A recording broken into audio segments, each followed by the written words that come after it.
दोस्तों जंग की सूरत हाल साल 1914 से 15। दोस्तों आप जानते हैं कि 28 जुलाई 1914 को ऑस्ट्रिया के किंग का कत्ल हुआ, तो लिहाजा ऑस्ट्रिया ने सर्बिया को जंग का अल्टीमेटम दे दिया। जर्मनी ऑस्ट्रिया का हिमायत, उसको पता था कि अगर उसने सर्बिया पर हमला किया तो यकीनन रशिया भी उसकी हेल्प करेगा। अब ऑस्ट्रिया और हंगरी ने सर्बिया की तरफ फौज भेज दी, लिहाजा रशिया ने भी अपनी 60 लाख फौज को हरकत दे दी। उसके साथ जर्मनी ने रशिया से रस्मी तौर पर बोला कि इनको लड़ने दो, आप अपनी फौज वापस ले लो, लेकिन रशिया नहीं माना। उसने सर्बिया से वादा कर रखा था कि किसी भी बुरे वक्त में मैं तुम्हारे साथ रहूंगा। लिहाजा जर्मनी ने भी 1 अगस्त 1914 में रशिया से ऐलान जंग कर दिया। दूसरी जानिब फ्रांस ने जब सारे हालात देख लिए तो वो भी अपने दोस्त रशिया की मदद के लिए फौजें तैयार करने लगा। अब आप देख लें कि ये जंग कैसे आहिस्ता आहिस्ता सब ममालिक को आग में घसीट रही है। अब यहाँ पर बेल्जियम की जानिब आते हैं। दोस्तों इसने तो पहले ही बोल रखा था कि मुझे ना किसी से दुश्मनी करनी है और ना ही किसी का जंग में साथ देना है, आप अपने हालात से खुद निपटो। लेकिन किस्मत में आफत गले पड़ नहीं थी तो आखिर जंग में आना ही पड़ा। हुआ ये कि जर्मनी ने बेल्जियम से कहा कि मुझे फ्रांस से लड़ने के लिए अपने कंट्री से गुजरने दो। दोस्तों याद रखें, अगर किसी मुल्क के लिए कोई मुल्क रास्ता फराहम करता है तो वो खुद को मुसीबत में डाल देता है, क्योंकि सारी जंग के दौरान उस मुल्क का भी उतना ही नुकसान होता है जितना कि लड़ने वाले दो ममालिक का। लिहाजा बेल्जियम ने रास्ता देने से इनकार कर दिया, तो जर्मनी ने बेल्जियम से भी जंग का ऐलान कर दिया और उसे भी जंग में शरीक कर लिया। तो इस पर बेल्जियम ने लंदन में खत भेजा कि जर्मन को अटैक से रोका जाए। लंदन ने बर्लिन में एक खत भेजा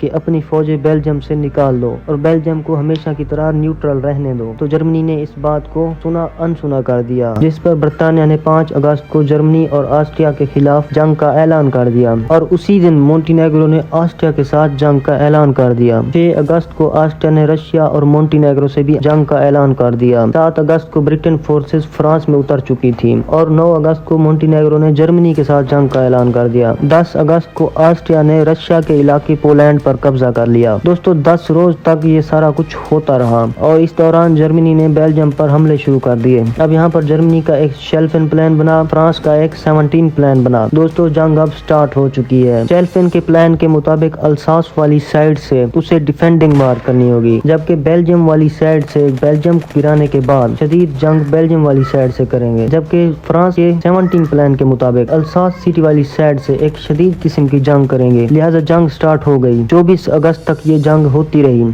इंसानी जानों का बेतहाशा ज़िया हुआ। दोस्तों लोरीन के महाज से शुरू होने वाली ये जंग सैम्बर, आर्डिनेंस और मांस के इलाकों तक जा पहुंची और जर्मनी फ्रांस आर्मी को मारता गिराता और इलाकों को तबाह करता हुआ पेरिस की तरफ चलने लगा। जर्मनी इस महाज में काफी हद तक कामयाब हो चुका था। लिहाजा मार्न के मकाम पर जर्मन की ब्रिटेन और फ्रेंच आर्मी के साथ शदीद लड़ाइयाँ होने लगी। लिहाजा तीनों फौजों की तकरीबन 3 लाख फौज और 6 लाख सिविलियन मारे गए। अब पेरिस के 5 लाख लोग पेरिस को छोड़कर हिजरत कर गए। दोस्तों 6 सितंबर को फ्रांस को शिकस्त हो जानी थी, लेकिन जनरल गैलिनी ने एक बहुत अच्छा मंसूबा बनाया और उसने पेरिस से टैक्सियों के जरिए फौज बुलाकर शिकस्त से बचा लिया। मार्न की लड़ाई में ब्रिटेन और फ्रेंच आर्मी ने बड़ी ही बेबहादुरी से जर्मन को रोके रखा, क्योंकि अगर जर्मन पेरिस पर कब्जा कर लेंगे तो इसका मतलब ये समझा जाएगा कि उसने फ्रांस को फतह कर लिया। पेरिस की पहली लड़ाई 12 अक्टूबर 1914 से 12 नवंबर तक जारी रही और पेरिस को इस हाल तक महफूज रखा गया। अब दूसरी तरफ बेल्जियम की 1,50,000 फौज एंटवर्प के किले में फंसी हुई थी। बेल्जियम की सिटी येप्रिस पर ब्रिटेन की फौज को कमजोर देखकर जर्मनी ने अटैक कर दिया, जिस पर बेल्जियम, ब्रिटेन और फ्रांस के 3 बड़े बड़े कोर्स ने भरपूर दिफाई हमले किए, लेकिन फिर भी तकरीबन 75,000 ब्रिटेन आर्मी के लोग और 1,35,000 जर्मन फौज मारी गई। इस दौरान ही गहरी खंदकें खोदकर जंग को आखिर तक इसी तरीके से लड़ा गया। दोस्तों क्या आप जानते हैं कि खंदक की लड़ाई इंतहाई सख्त और तकलीफदा होती थी। कोई भी फौज इस लड़ाई में माहिर ना थी। खंदक के अंदर बहुत शदीद हालात होते थे। इसी वजह से बगैर लड़े भी काफी फौजें इस खंदकों में मर गई थी।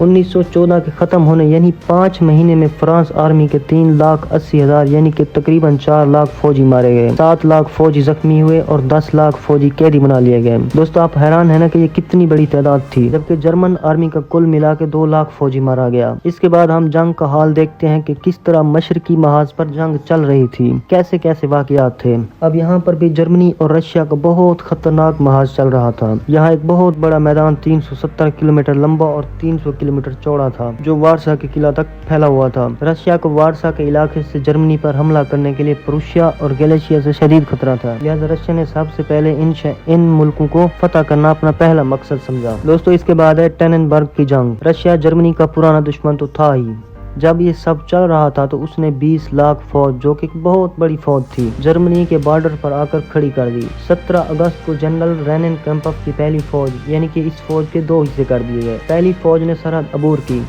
अब प्लान ये बनाया गया था कि 5 दिन बाद जनरल सैमनोव की दूसरी आर्मी, रशियन आर्मी, ले आनी थी।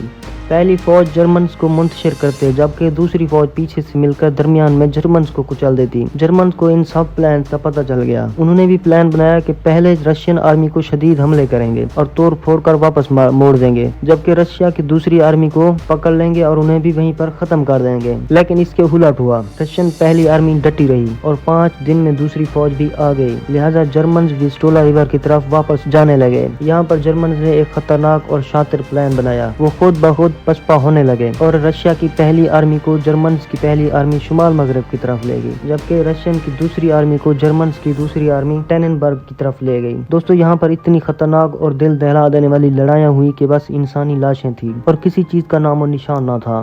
सैकड़ों मील्स दूर तक 5 से 6 दिन के सफर के दौरान भी मरे हुए लोगों की लाशें खत्म न होती थी। दोस्तों, अगर शुमार किया जाए तो रशिया के ज्यादा नुकसान हुआ था, क्योंकि यहाँ पर जर्मन्स ने रशिया के 4 लाख फौजी मार डाले थे, जबकि जर्मन्स के 10,000 फौजी मारे गए। इस गम के सदमे को बर्दाश्त न करते हुए रशियन जनरल सैमनोव ने खुदकुशी कर ली थी। दोस्तों, इसके बाद आते हैं थोड़ा सा मैसूरीन एरिया पर। मैसूरीन वार, जब टेननबर्ग में इतना बड़ा फौजी नुकसान हुआ, रशियन आर्मी बहुत ज्यादा खुलबुला गई और 60 लाख आर्मी के होने के बावजूद भी खुद को कमजोर समझने लगे, यानी कि वे अंदरूनी तौर पर टूट चुके थे। अब मैसूरीन झील पर रशिया ने जनरल ज़ेलेंस्की के अंडर एक फौज जमा की। पहला हमला शुरू हुआ तो रशियन आर्मी 2 दिन तक उन आर्मी के पीछे चलती रही और 50 किलोमीटर का एरिया पर कब्जा कर लिया। इस दौरान जर्मनी के 30,000 फौजी मर गए। जर्मन के प्रूशिया पर रशिया ने कब्जा कर लिया और बहुत सारा जानी नुकसान और भी किया। यहाँ पर रशिया के 20,000 लोग मारे गए। दोस्तों, हम गैलिशिया और पोलैंड के महाज पर जंग के हालात देखते हैं। गैलिशिया एंड पोलैंड वार। दोस्तों, जब जनरल ज़ेलेंस्की की फौज पीछे चली आई तो रशियन जनरल निकोले की कमांड में एक और फौज बुला ली गई और उसे गैलिशिया पहुंचा दिया गया। इसके सामने ऑस्ट्रिया और हंगरी की मुतहदा फौज जनरल कॉनरेड की सरबराही में सर्बिया की सरहद पर बैठी हुई थी। पहले तो ऑस्ट्रियाई जनरल कॉनरेड सर्बिया की फौज से लड़ रहा था। यहाँ एक बात काबिल जिक्र है दोस्तों कि कॉनरेड की गलती से फौजें नामुनासिब जगहों पर तैनात थी। 25 अगस्त को रशिया ने लम्बर्ग पर हमला कर दिया। रशिया की एक बहुत बड़ी फौज का सामना एक ऑस्ट्रियाई आर्मी से हुआ, जिससे ऑस्ट्रियाई फौज भागने लगी। बेलाखिर 26 सितंबर तक ऑस्ट्रियाई फौज 150 किलोमीटर पीछे चली गई। दोस्तों, यहाँ पर भी इंसानी जान की वैल्यू की कोई अहमियत न दी गई। दोस्तों, यहाँ पर रशिया ने जर्मन के 3,50,000 फौजी बेदर्दी से मार दिए और अपने दिल की आग को ठंडा कर लिया। दोस्तों, इसके बाद आती है बैल्कन वार। तो अब हम बैल्कन एरिया पर आपको जंग के थोड़े से हालात का जायजा सुनाते हैं। यहाँ पर पहले तो ऑस्ट्रिया ने सर्बिया पर हमला कर दिया था उस वक्त, लेकिन पहले बुल्गारिया यहाँ पर न्यूट्रल था। 12 अगस्त को 3 डिवीजन से हमला स्टार्ट हुआ। 15 अगस्त तक सेपेक शहर पर ऑस्ट्रिया ने कब्जा कर लिया। 5 नवंबर को सर्बियन जनरल ने 3 हमले करके ऑस्ट्रिया को पीछे भगा दिया और यहाँ पर भी दोनों फौजों का हजारों में जंग के नतीजे में जानी नुकसान हुआ और तकरीबन 15,000 ऑस्ट्रियन और 10,000 मुखालिफ फौज के फौजी मारे गए। इसी दौरान टाइफस की वबा ने सर्बिया को आन पकड़ा। दरअसल ये बीमारी उन फौजों के आने से पैदा हुई, क्योंकि जब दूसरे मुल्कों से इतना ज्यादा लोग तादाद में आ जाएं तो ऐसी वबाएं जरूर पैदा होती हैं और ये बीमारी कुछ आम बीमारी ना थी। इस बीमारी ने एक ही महीने में तकरीबन 9,70,000 सर्बियंस को मार डाला और ये तादाद बहुत बड़ी है। तो दोस्तों, इसके बाद हम तुर्की के महाज पर जंग के हालात वाक़यात को देखते हैं। दोस्तों, जैसा कि आप जानते हैं कि तुर्की ने 2 बहरी जंगी जहाज लेने के लिए बरतानिया को रकम दी थी, जिस पर ब्रिटेन ने जहाज भी ना दिए और रकम भी वापस ना की। तभी से तुर्की उसके खिलाफ जाकर खड़ा हुआ था। दोस्तों, कैकाशा के मकाम पर तुर्की रशिया के खिलाफ जाकर खड़ा हुआ। तुर्की फौज की क़यादत जनरल हसन इज्जत कर रहा था, जबकि मुशीर जंग अनवर पाशा था। उसके मुताबिक पहले रशियन आर्मी को कुछ आगे तुर्की में आने देना था और उसके बाद दूसरी फौज की मदद से पीछे हमला करके रशियन फौज का बेस कैंप से राब्ता खत्म करना था और दरमियान में कुचल देना था। यह मंसूबा गर्मी के लिए तो ठीक ठाक था, लेकिन सर्दी में टेम्परेचर -6 डिग्री तक गिर जाने से इस मौसम में ऐसा मंसूबा करना अहमकाना काम था। जनरल हसन इज्जत तकरीबन 95,000 फौज लेकर आ गया, जबकि इसके सामने 1 लाख रशियन थे। मौसम ऐसा बदतरीन था, बर्फबारी और ठंड और रास्तों की मुश्किलात से 95,000 में 18,000 तुर्क आर्मी रह गई। इस अरसे में जो लड़ाई हुई वो भी बाकी लड़ाइयों की तरह काफी खतरनाक और शदीद तरीन थी। खून की एक होली खेली गई। जख्मियों के हालात ऐसे थे कि दुश्मन फौज भी देखकर जख्मियों को छोड़ देते। दोस्तों, 29 दिसंबर 1914 में रशिया ने तुर्की को शिकस्त दे दी और उन इलाकों पर कब्जा कर लिया। अब तक जंग यूरोप में बयान की गई है। दोस्तों जंग तो अफ्रीका और मशरकी एशिया में भी चुपके से घुस गई है और अब अफ्रीका में कत्लो गारत हो रही थी। यहाँ पर भी पहले जर्मनी और उसके बाद फ्रांस, बर्तानिया और रशिया ने एक के बाद दीगरे अपनी फौजें उतार दी। दोस्तों अफ्रीका में टोगो और घाना पर जर्मनी ने अपने अड्डे बना लिए थे और बर्लिन में सारी चीजें यहीं से पहुंचाई जा रही थी। 20 अगस्त को जब बर्तानिया और फ्रांस के मुतहदा दस्ते वहां से गुजर रहे थे तो वहां पर जर्मनी के वायरलेस अड्डे पर बर्लिन जाने वाली अशिया उनको दिखाई दी। वो उस शहर में घुस गए और वहां पर जर्मन फोर्सेज जो कि बहुत कम तादाद में मौजूद थी, तकरीबन 1200 फौजी थे, उन्होंने थोड़ी सी मजामत की और फिर हथियार डालकर भाग खड़े हुए। फ्रांस ने वायरलेस स्टेशन तबाह करके वहाँ पर अपने अड्डे कैंप कर लिए। दोस्तों इसके बाद फ्रांस और ब्रिटेन की आर्मी तंजानिया के शहर दारुल सलाम में घुस गई, उस पर हमला कर दिया और बंदरगाह को तबाह बर्बाद कर दिया और इसका वायरलेस स्टेशन भी तोड़ दिया। काफी ज्यादा जंग चलती रही और लाखों लोग तमाम फौजों से मारे गए। इंतहाई सख्त लड़ाई हुई। 1915 के शुरू तक जर्मन ने आने वाली जारहाना फौज ब्रिटेन और फ्रांस को दूर भगा दिया और ब्रिटेन के कब्जे में आने वाले कुछ सरहद भी फतह कर ली। जनरल लाटो की क़यादत में जर्मन फौज 9 मार्च 1914 तक युगांडा रेलवे बेस तक काबिज रही, लेकिन क्योंकि हिंदुस्तानी फौज कसीर तादाद में वहां पर पहुंच चुकी थी तो आर्मी की बहुत ज्यादा तादाद हो गई थी, लिहाजा जनरल लाटो ने सीधा जंग करने के बजाय गोरिल्ला वार का आगाज कर दिया। दोस्तों क्या आप जानते हो कि गोरिल्ला वार क्या होती है? ये दरअसल तब लड़ी जाती है जब एक आर्मी कमजोर और तादाद में कम पड़ गई हो तो वो अपनी आर्मी में थोड़े थोड़े दस्तों में तकसीम कर देते हैं और ये तेज सवार घोड़े वाले दस्ते बड़ी फुर्ती से मजबूत और तादाद और कुव्वत में बड़ी दुश्मन आर्मी को मुख्तलिफ अतराफ से झड़पें करके भाग जाते हैं। उन झड़पों का मकसद आहिस्ता आहिस्ता दुश्मन की फौज को मारना होता था या फिर उसकी पेशकदमी को रोकना होता था। तो दोस्तों ये होती थी गोरिल्ला वार। अब ये जानकर भी हैरान रह जाएंगे कि इस गोरिल्ला वार का जर्मनी को क्या फायदा हुआ। दोस्तों 300 जर्मन फौजी इस वार में शामिल हुए और ब्रिटेन की 3 लाख फौज को अगले 2 साल तक जलील खुआर किया और इस 2 साल के अरसे में 1300 फौजियों ने 70,000 ब्रिटेन के फौजी मार डाले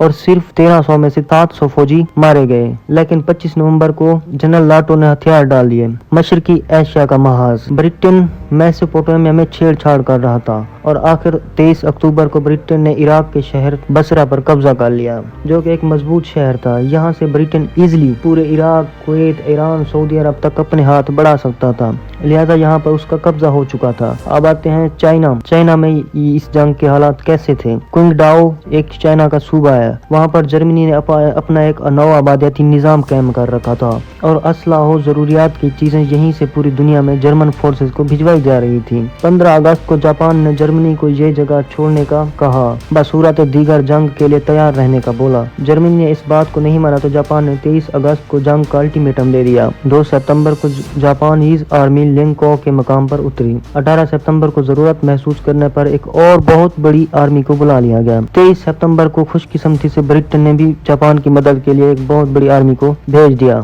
यहाँ पर एक इंतहाई खूनरेज लड़ाई हुई, बहुत सारा इंसानी जानों का ज़िया हुआ। तकरीबन तीनों फौजों का मिला के 4 लाख फौजी मारा गया क्योंकि बहुत ज्यादा जापानीज, फ्रेंच और ब्रिटेन आर्मी का मुतहदा फौजें आई हुई थी, लिहाजा तीनों फौजों का बहुत बड़ा नुकसान भी हो चुका था। तो जर्मनी ने फैसला किया कि इस जंग को खत्म किया जाए। वो वहाँ से भाग निकला और 7 नवंबर को उसने सारे इलाके जापानीज और ब्रिटेन फोर्सेस को सौंपकर वहाँ से भागने में अपनी सलामती समझी। दोस्तों ये थे हालात व वाक़यात जंग के और ये हालात व वाक़यात थे 1915 और 16 के दौरान।